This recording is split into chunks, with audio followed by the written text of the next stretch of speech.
Chapati egg role చేస్తున్నానండి.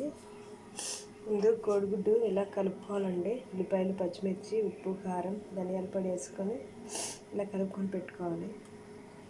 ఇలా ఒక చపాతీ ముందు చేసి పెట్టుకోవాలండి. చపాతీ కాల్చుకున్నాను నేను.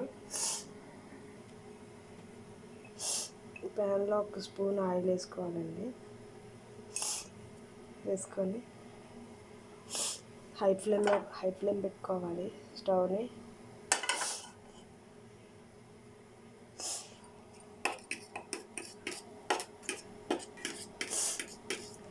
ఎగ్ రోల్ అండి, చపాతీ ఎగ్ రోల్.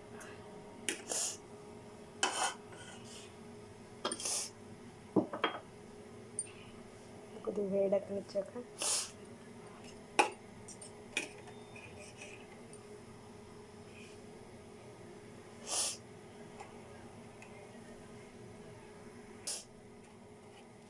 ఇలా ఆమ్లెట్ వేసుకోవాలి.